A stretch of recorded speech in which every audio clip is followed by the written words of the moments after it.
warahmatullahi wabarakatuh. Alhamdulillah nahmaduhu wa nasta'inuhu wa nastaghfiruh wa na'udzu billahi min shururi anfusina wa min sayyiati a'malina. Man yahdihillahu fala mudilla lahu wa man yudlil falan tajida lahu waliyyan murshida. Wa asyhadu an la ilaha illallah wahdahu la syarika lahu wa asyhadu anna Muhammadan 'abduhu wa rasuluh. Allahumma salli wa sallim wa barik ala nabiyyina Muhammadin wa ala alihi wa sahbihi wa sallama tasliman mazida. Wa ba'du, ikhwani wa akhwati fid din, azzakumullah. Bapak ibu saudara-saudari sekalian, jamaah salat subuh. Al-afwu itu memaafkan. Al-afwu itu seseorang ketika mampu membalas tetapi dia tidak membalas. Dia memaafkan orang yang berbuat zalim atau berbuat jelek kepadanya. Itu disebut al-afwu.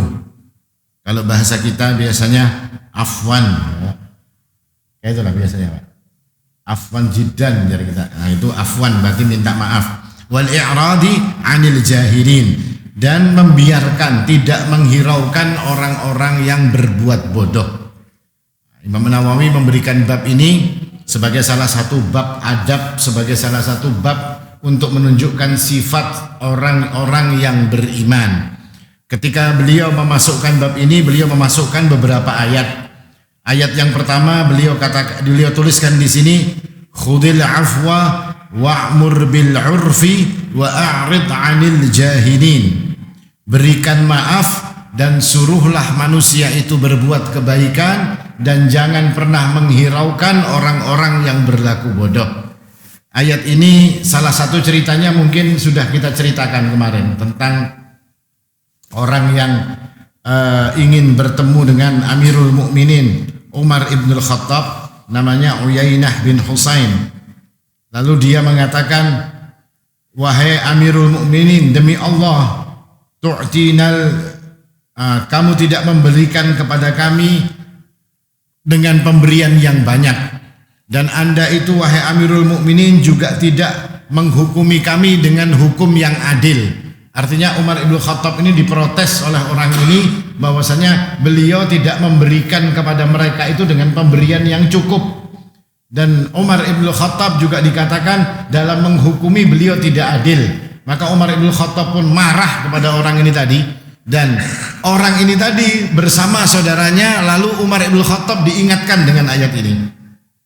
Ya Amirul Mukminin, sesungguhnya Allah Subhanahu wa taala telah berfirman, khudil afwa wa'mur bil 'urfi wa a'rid 'anil jahilin wa inna hadha minal jahilin. Ini adalah termasuk orang bodoh, jadi jangan dihiraukan. Artinya menghadapi orang-orang bodoh, menghadapi orang-orang yang tidak tahu, atau menghadapi orang-orang yang memang dari asalnya memang orang ini orang-orang yang susah untuk difahamkan, maka yang paling enak itu orang seperti ini tidak usah dihiraukan.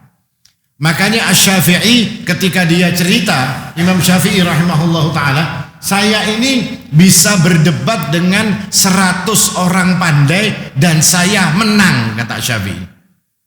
Tapi kalau saya disuruh berdebat dengan orang bodoh, maka saya angkat tangan, saya tidak mampu untuk berdebat dengan orang bodoh. Dan kalau berdebat dengan orang bodoh, kata Asy-Syafi'i, kalau orang-orang bodoh ini ngomong, kata beliau, kalau orang-orang bodoh ini berbicara, maka sebaik-baiknya jawaban bagi orang-orang bodoh kalau ngomong, ya kan, adalah as-sukutu, diam. Jangan dihiraukan yang namanya orang bodoh, orang yang tidak paham. Kadang-kadang kita ini banyak, Pak, menemui yang seperti ini. Kita ini dalam satu urusan, dalam satu bidang, kita ini biasa mengerjakan satu bidang tersebut. Lalu datang orang yang tidak tahu urusannya, tidak kenal latar belakangnya, datang-datang langsung protes. Ini salah, kada boleh kayak ini, harusnya seperti ini, harusnya seperti ini. Ini orang tidak tahu kerjanya seperti apa, taunya cuma protes. Nah, model orang seperti ini, maka yang terbaik untuk menjawab mereka itu adalah dengan mendiamkan mereka. Nah, ini ayat ini berkaitan dengan menghadapi orang-orang bodoh. Lalu ayat yang berikutnya, Imam Nawawi menyebutkan ayat wal ya'fu wal yasfahu. Ala tuhibbuna ayyaghfirallahu lakum, dan hendaklah engkau memaafkan dan berlapang dadalah. Apakah engkau tidak suka kalau Allah Subhanahu wa taala akan mengampuni kalian? Memaafkan orang lain, Pak, itu bisa jadi sebab Allah Subhanahu wa taala memaafkan kita. Orang yang susah untuk memaafkan orang lain, orang yang pendendam, orang yang ketika ada orang lain berbuat salah lalu lengket di dalam hati mereka, hati-hati. Karena kita ini juga punya dosa kepada Allah. Kita juga punya salah kepada Allah Subhanahu wa taala. Bagaimana kemudian kalau Allah Subhanahu wa taala tidak mengampuni dosa-dosa kita? Kenapa? Karena kita saja susah untuk mengampuni orang lain. Kita susah saja untuk memaafkan orang lain. Allah mengatakan, "Wal ya'fu wal yasfahu." Maafkanlah, kata Allah, dan berlapang dadalah atas kesalahan-kesalahan mereka. Ala tuhibbuna ayyaghfirallahu lakum? Tidakkah engkau suka kalau Allah Subhanahu wa taala akan mengampuni diri-diri kalian?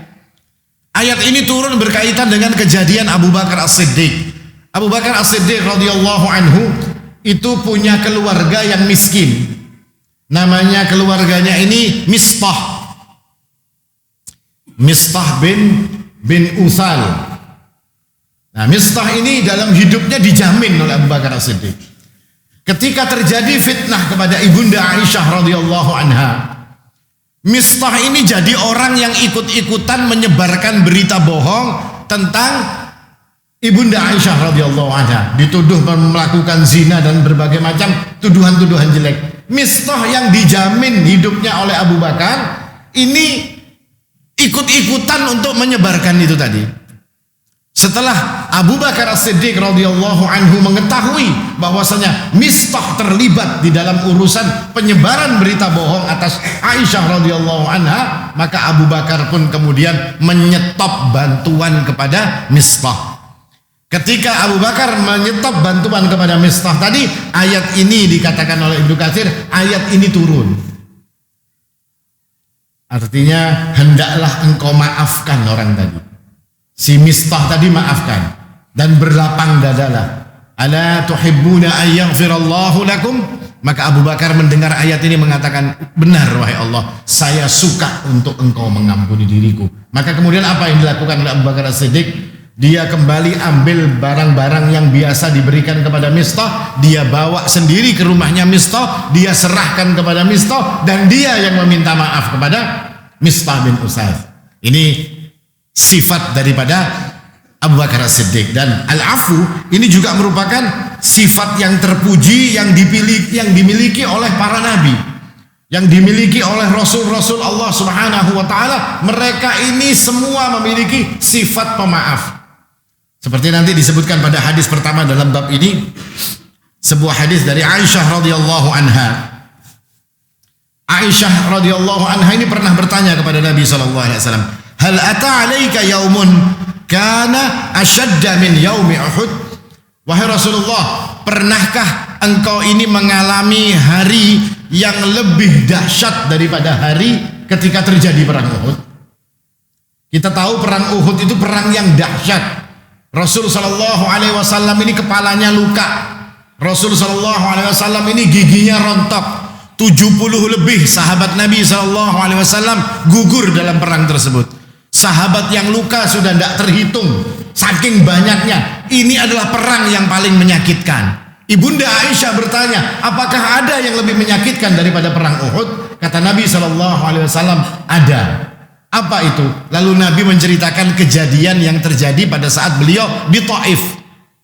Ketika beliau itu datang, kata Nabi SAW, kepada orang yang bernama Yalil ibnu Abil Kulal. Nah, datang kepada orang ini, salah satu petingginya di Taif tadi. Lalu Nabi mendakwahkan tentang Islam, mengajak mereka untuk mentauhidkan Allah, tapi beliau ditolak.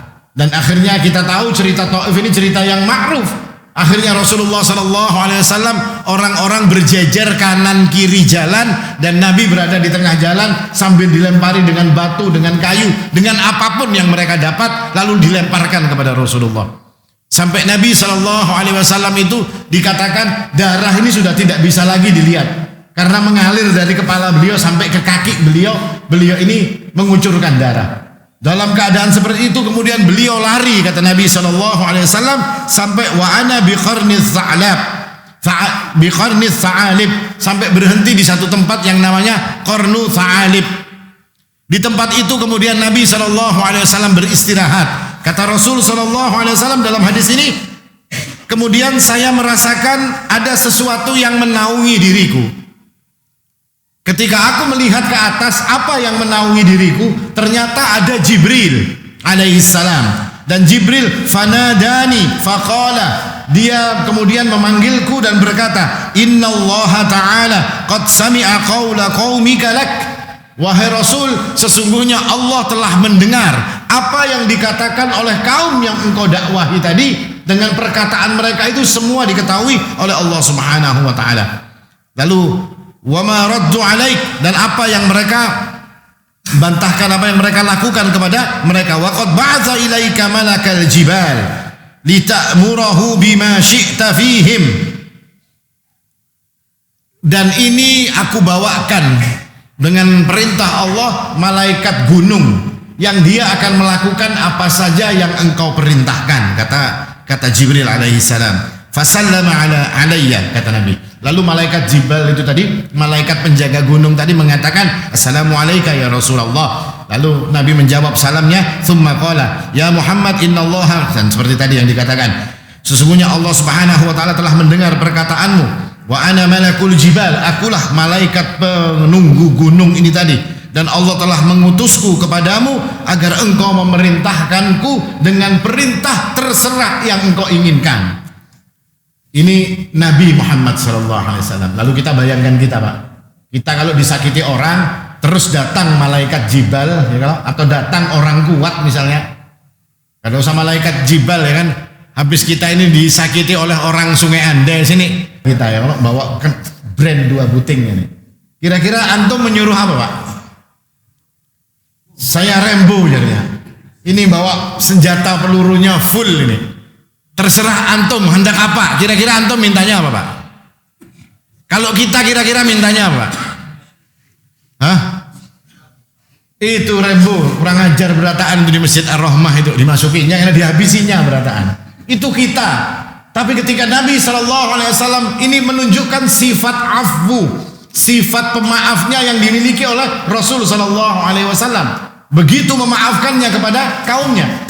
Ketika datang kesempatan untuk membalas, ada kekuatan untuk membalas, yang orang yang akan dibalas ini tidak mungkin akan bisa melawan.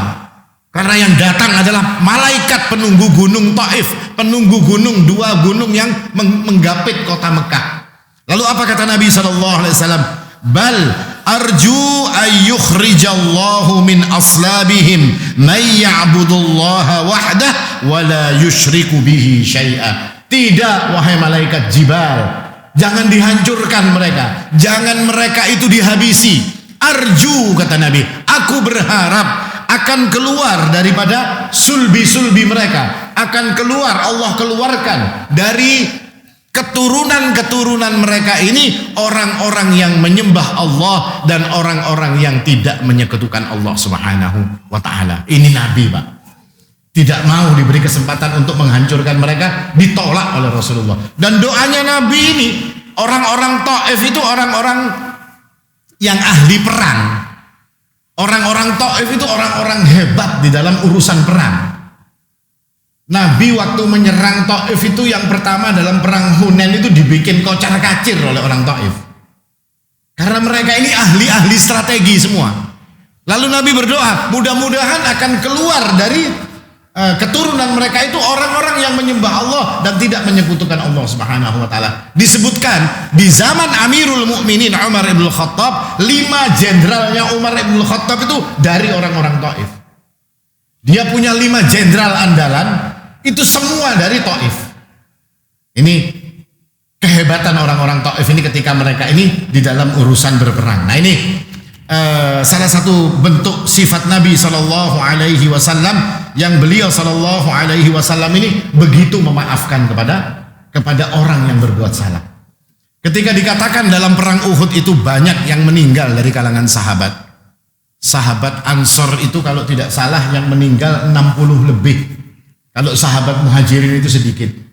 Setelah melihat orang-orang Ansor ini banyak yang meninggal dunia, maka ada satu orang Ansor yang mengatakan, demi Allah wahai Rasulullah, nanti kalau kita yang menang atas orang-orang Quraisy ini tadi, kita akan berbuat seperti mereka ini tadi. Akan kita habisi, orang Quraisy akan kita habiskan, kita bunuh semua. Ujar orang ini tadi. Marah dia melihat kaumnya banyak yang meninggal dunia. Sampai kemudian waktu itu pun datang. Waktu Fathu Makkah, pembukaan kota Makkah, orang-orang Quraisy ini tidak ada satupun yang berani mengangkat senjata mereka. Mereka pasrah kepada apa yang akan diputuskan oleh Rasulullah SAW. Orang ini tadi mengatakan, ingat dengan kejadian di Taif, ingat dengan kejadian di perang Uhud. Lalu apa mereka? Orang ini mengatakan, hada yaumul marhamah, hada yaumul malhamah. Ini hari pembantaian, kata dia. Menang ini, masuk kota Mekah menang. Tidak ada orang yang berani melawan. Tidak ada satupun orang yang berani untuk menghadapi pasukan Nabi. Maka dia mengatakan, hada yaumul malhamah. Ini hari pembantaian, ini hari perang besar.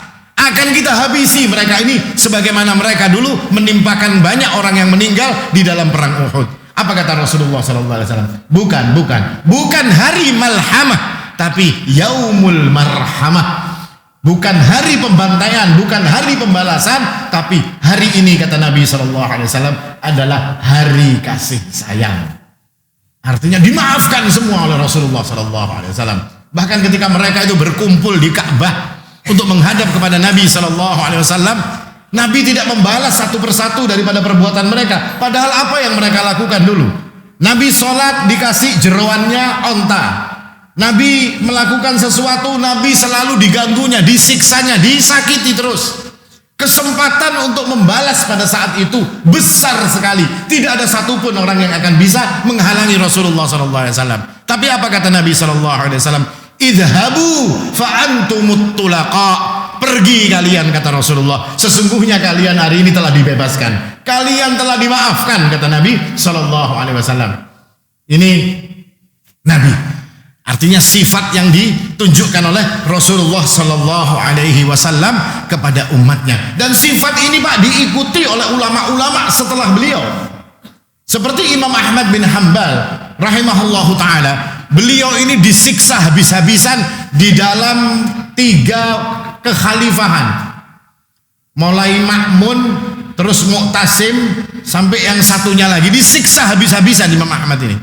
Maka ketika dia ditanya seperti apa keadaannya terhadap khalifah yang menyiksanya, maka Imam Ahmad bin Hanbal mengatakan apa? Qad ja'altu Aba Ishaq fi hil wa afa anhu. Sesungguhnya apa yang dilakukan oleh Aba Ishaq, yakni Al-Mu'tasim, Mu'tasim itu gelarnya Abu Ishaq. Apa yang dilakukan oleh Al-Mu'tasim kepada diriku, kata Imam Ahmad bin Hanbal, sesungguhnya sudah kuhalalkan dan aku pun juga sudah memaafkan. Ini di penjaranya tidak ketulungan lamanya Pak. Disiksanya model hari-hari disiksa Imam Ahmad bin Hanbal.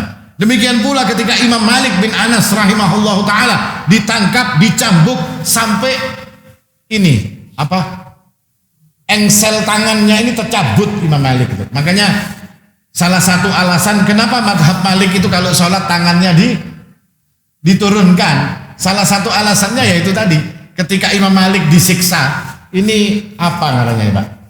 Engsel yang di sini ya. Tercabut ini, angin kebanyakan dipukuli, tercabut ke bawah karena bisa mengangkat tangan lagi. Nah setelah tercabut itu sholatnya seperti ini Imam Malik. Apa yang dikatakan oleh Imam Malik terhadap orang yang menyiksanya ini tadi? Ketika beliau ditanya tentang orang ini, orang mau manas-manasi beliau, maka kata beliau rahimahullah ta'ala, saya sudah memaafkan. Ini sifat memaafkan Pak. Artinya kalau kita itu ngukur kepada sakit hatinya kita, kalau kita itu ngukur kepada apa yang mereka lakukan kepada diri kita, sepertinya kita tidak akan mungkin bisa memaafkan orang. Kalau kita ngukur kerugian kita yang ditimbulkan oleh orang ini, sepertinya kita tidak akan bisa untuk memaafkan orang. Tapi coba dirubah, kita semua belajar. Bukan berarti saya ini hebat, tidak. Saya pun mungkin susah kalau menghadapi orang-orang yang kayak ini untuk memaafkan. Tapi sama-sama kita mencoba, sama karena kita belajar.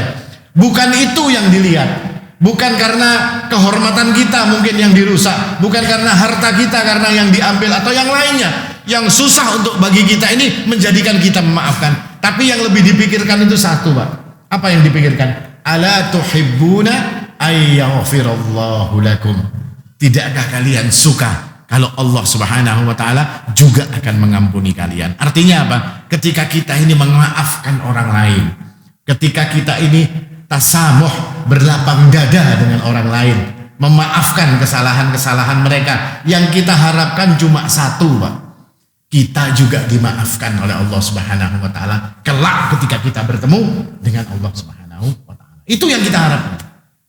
Karena kalau memikirkan tentang ampunan Allah itu sesuatu yang seolah-olah kita ini senantiasa terus berharap, karena kita banyak dosa, banyak salah, banyak keliru.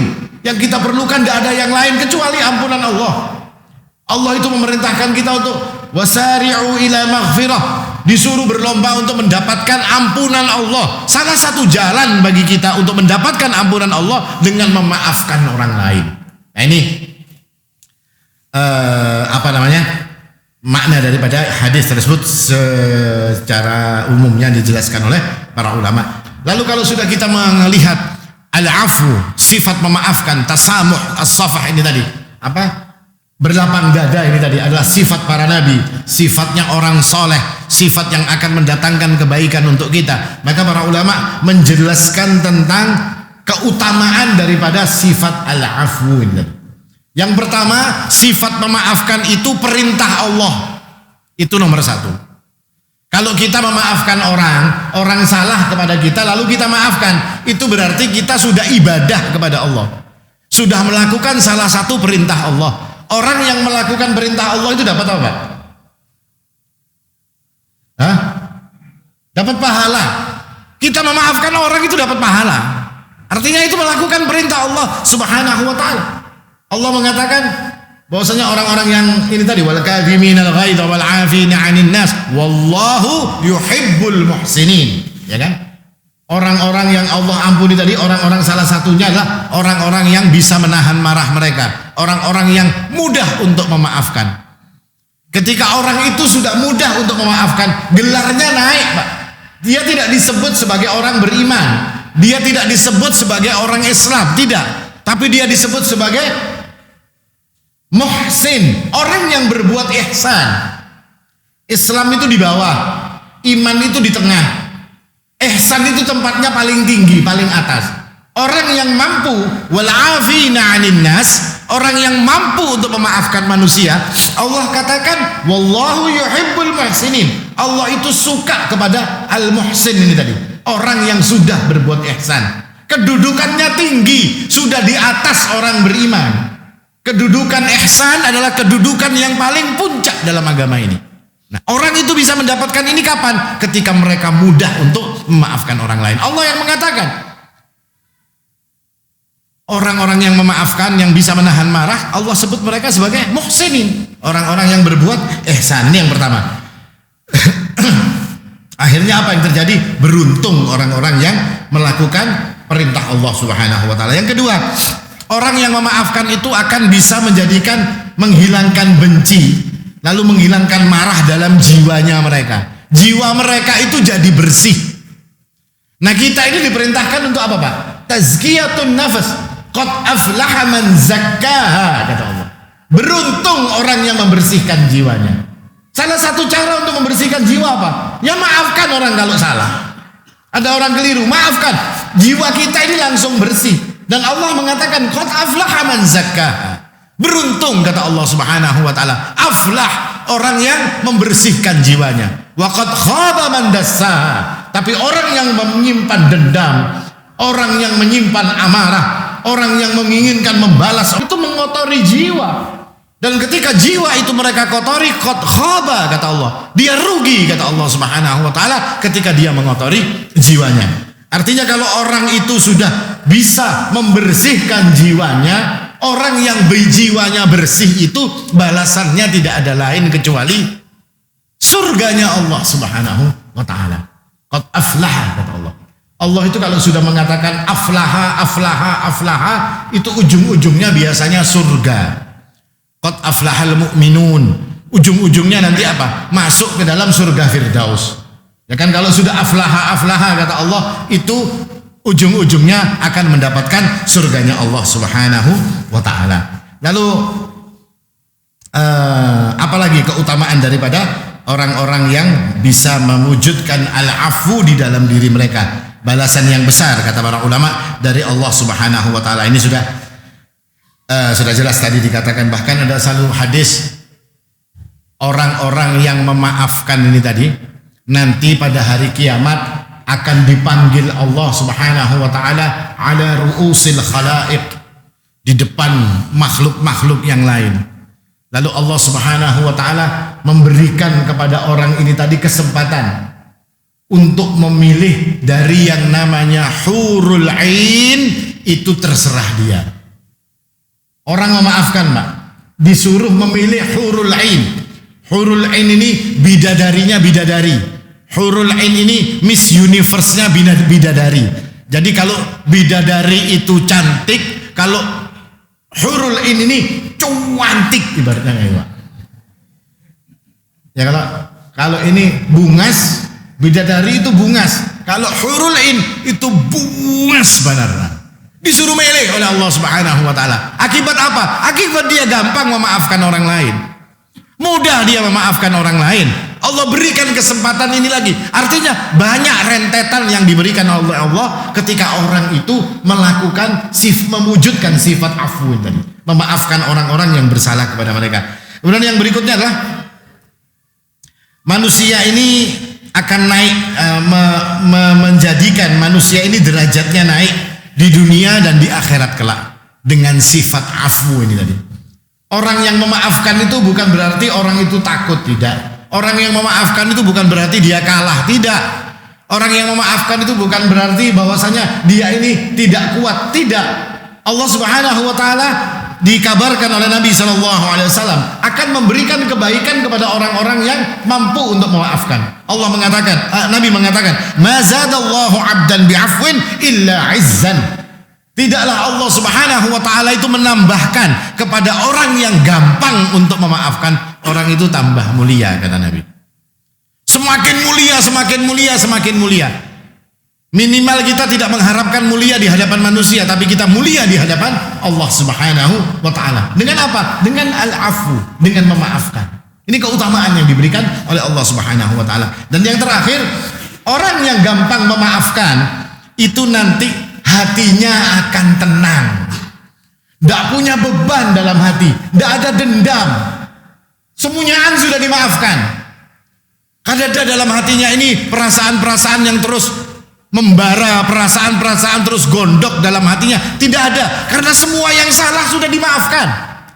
Dan orang yang seperti ini, seperti salah satu sahabat yang dikatakan oleh Nabi, sebentar lagi akan muncul ahli surga, sebentar lagi akan muncul ahli surga. Lalu orang itu ketika diselidiki, apa yang mereka lakukan? Dia hatinya bersih. Dia selalu mendoakan kaum muslimin. Hatinya itu bersih. Tidak ada dendam, tidak ada marah, tidak ada hasad kepada orang lain. Sampai-sampai Ibnu Umar pun mengatakan, ini yang kami tidak mampu. Ini yang berat, kata Ibnu Umar. Mudah sekali dia memaafkan. Hatinya jadi bersih, hatinya jadi plong. Dan orang yang hatinya bersih, orang yang hatinya plong, tidak ada lain tempatnya kecuali surganya Allah. Salah satu syarat yang ditetapkan oleh Allah Subhanahu wa taala untuk bisa masuk surga adalah orang itu hatinya bersih. Kalau hatinya kotor tidak boleh masuk surga. Illa man atallaha biqalbin salim, kata Allah Subhanahu wa taala. Yang beruntung itu siapa? Orang yang datang kepada Allah, menghadap kepada Allah biqalbin salim, hatinya bersih. Lalu dalam ayat-ayat lain Allah mengatakan, hada ma tu'aduna likulli awwabin hafid man khasiyar rahmana bil ghaibi wa jaa biqalbin munib. Nah, hati baik lagi. Semua nikmat surga disebutkan oleh Allah itu diperuntukkan untuk salah satunya adalah orang-orang yang punya hati yang munib, hati yang senantiasa bertobat, hati yang senantiasa dibersihkan oleh dirinya. Nah, makanya penting untuk membersihkan hati ini. Salafus saleh itu lebih mengutamakan hati mereka daripada urusan-urusan amal jawareh, daripada urusan amal-amal yang bisa dilihat. Mereka lebih mengutamakan untuk membersihkan hati mereka. Kenapa? Karena mereka tahu Pokok dari semua kebaikan yang akan muncul pada diri kita itu sumbernya dari hati. Kalau hati itu bersih, hati itu isinya memaafkan orang lain, hati itu tidak ada marah, hati itu tidak ada dendam, hati itu bersih, maka semua yang akan ditunjukkan dalam amal perbuatannya semuanya akan menunjukkan kepada perkara-perkara yang baik. Tapi salah satu kabarnya lagi, Pak, ini berat. Soalnya hadiahnya derajat yang tinggi, hadiahnya surga, hadiahnya macam-macam ini, Pak. Hadiah-hadiah elit berataan. Makanya susah untuk diwujudkan. Nah, terus kayak apa caranya? Ya belajar. Belajar dulu memaafkan yang di rumah. Istri salah, maafkan. Belajar dulu di rumah. Istri kita keliru, maksudnya keliru-keliru yang biasa, maafkan. Anak-anak kita keliru, perkara-perkara yang biasa-biasa, maafkan mereka. Ya kan, berikan maaf kepada mereka. Kita harap kita juga nanti diberi maaf oleh Allah Subhanahu wa taala, dan kita berharap ini untuk melatih hati kita agar menjadi bersih dan terisi perasaan penuh untuk memaafkan. Nah, ini kira-kira yang bisa disampaikan berkaitan dengan hadis pada bab al-'afwu wal i'rad 'anil jahilin. Tidak usah mengacuhkan orang-orang yang berlaku bodoh. Kira-kira ini yang bisa disampaikan. Ada pertanyaan ya, Pak? Ada. Silakan. Assalamualaikum warahmatullahi wabarakatuh. Waalaikumsalam warahmatullahi wabarakatuh. Kurang atas penjelasannya. Tapi ini pertanyaan berkaitan tema makan kemarin tentang bagaimana berhusnuzon terhadap saudara muslim, agar kita tahu batasan-batasan tentang husnuzon tersebut. Contoh misalnya seperti ini. Kita sholat, di samping kita mungkin ada saudara kita yang meletakkan tangannya teratai semua. Itu contoh pertama. Kalau dalam urusan ibadah, mestinya sholat dia gerakannya keliru, sholat dia ada gerakan-gerakan atau perbuatan dalam sholatnya, atau mungkin bacaannya dia salah, atau bacaannya menurut kita salah, kan seperti itu. Jangan divonis salah dulu ya. Kalau menurut kita salah, kadang-kadang yang menurut kita salah ini belum tentu salah. Nah, husnudzon kita apa? Ya kalau memang kita menganggap itu keliru, kita berhusnudzonnya satu. Ya memang kita anggap dia tidak mengerti, tidak paham orang ini. Nah, caranya apa ya? Tanggung jawab kita untuk kasih tahu. Antum tanya kepada dia, nggak usah dikasih tahu. Itu kok sholat kok tangannya kok diturunkan semuanyaan. Kan saya baca hadis, wala tabsut yadaka kal karb, kata Nabi. Jangan kamu selonjorkan tanganmu itu seperti duduknya anjing. Kalau anjing itu kan duduk kayak itu, kalau modelnya kan semuanyaan diturunkan seperti ini. Kalau sujud itu disamakan oleh Nabi seperti itu. Kita tanya kepada dia seperti apa, atau mungkin waktu itu dia capek waktu kita lihat, padahal dia biasanya ya normal aja. Nah, itu husnudzon. Kita kasih udzur kepada dia. Ada kesalahan-kesalahan dari orang ini yang mereka ini mungkin mereka tidak tahu. Nah, caranya apa ya? Diberitahu. Itu udzurnya seperti itu. Diberikan 70 udzur pada saudara kita. Kalau sampai kita 70 itu tidak ketemu udzur juga. Harus dikatakan, kata para ulama, katakan pada dirimu bahwasanya saudaraku punya udzur yang saya tidak tahu. Nah, kalau orang itu keliru dalam sholatnya, keliru dalam amal-amal, ya kita husnudzonnya apa? Ya dia tidak ngerti. Dan Allah itu memaafkan orang yang tidak ngerti. Kok kita mau tidak memaafkan? Allah aja memaafkan orang yang salah, orang yang tidak ngerti itu dimaafkan oleh Allah. Maka kita pun juga memaafkan, husnudzon kepada orang-orang yang seperti ini. Kita kasih husnudzon kepada dia. Kira-kira seperti itu. Aku qouli hadza wal haqqu 'indallah. Subhanakallahumma wa bihamdik asyhadu an la ilaha illa anta astaghfiruka wa atubu ilaik. Assalamu alaikum warahmatullahi wabarakatuh.